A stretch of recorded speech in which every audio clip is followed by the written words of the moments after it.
Hey everybody, welcome back to another video of Father and Son Sports Cards. Normally, in these videos, we are ripping boxes and packs to find that next big hit.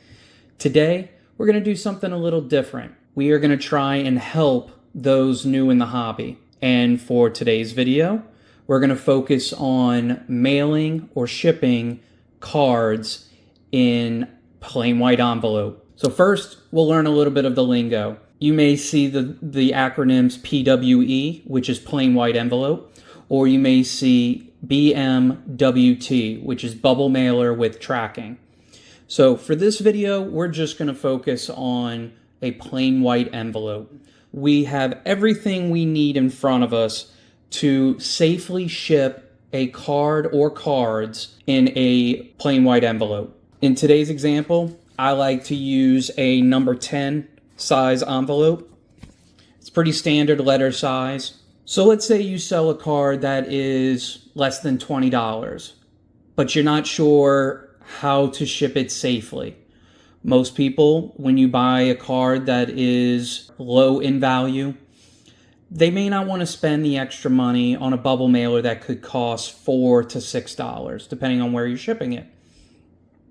So some people may choose to ship it in a plain white envelope. We can show you how to ship this safely. I have mailed over 100 single cards or multiple cards in envelopes over the last year. So for today, we will use Gunnar Henderson as our example. As you can see, Gunnar is in a penny sleeve. It is very important to always ship your cards in a penny sleeve. The next thing we will do is you can go either way. You can use, I personally like to use what is called a semi-rigid, or also known as a card saver. These are sold on numerous platforms: Amazon, Card Pro, Ultra Pro, BCW. There's plenty of different manufacturers where you can find these. I'm sure you can find them on Temu as well at a very cost-effective price. Some people I know will use a top loader. That's acceptable as well. Personally, the top loaders can be a little bit heavier, so we're trying to focus a little bit more on being cost-effective. The more weight you add to the envelope, the more stamps you have to use. And obviously, in today's time, price of stamps, like everything else, is increasing. So we're trying to do this in the most cost-effective way as possible to maximize our profits. So in today's example, I'm not going to use the top loader. I'm going to use the semi-rigid or the card saver. Again, this is something I use frequently, and I have a very, very good, it's a perfect success rate. I have not had one person come back to me and say they had any issues, damaged card, anything like that. So first, we will put the penny sleeved card inside the rigid, semi-rigid card saver.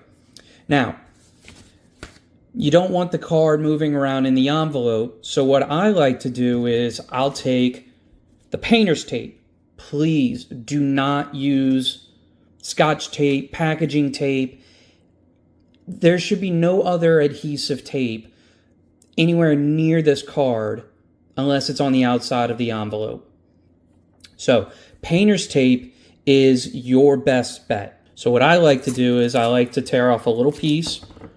We'll roll it up, make it double-sided, and I will tape the back of the semi-rigid, place it on the paper, and then we're going to just fold it over a couple of times. Once, nothing fancy about this. Twice. Okay? Now, you can tape up, I would tape this up and make sure that the paper does not open. You also have the option of folding it over on the ends. This is something I do on a regular basis. I'll fold the ends in, and then we use a little bit of tape to tape those sides.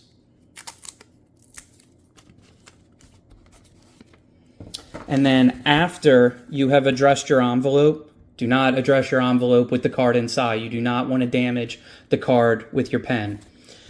But once your card is addressed, we will then put the card inside the number 10 envelope. Now, I've done this 2 different ways, and I actually started doing it a new way since a friend of mine showed me his method. I'll show you both just in case you have a preference. Again, I'll take a small piece of tape, roll it over to make it double-sided, and then I will put it on the paper, as you can see, and then press down so it's now taped to the envelope and will prevent that paper from sliding side to side. The other way that I just learned is to take a piece of tape and tape a little bit of the paper and the inside of the envelope, so then when you fold over, it does not move. So you can see right here, it does not move. It does not interfere with the adhesive of the envelope.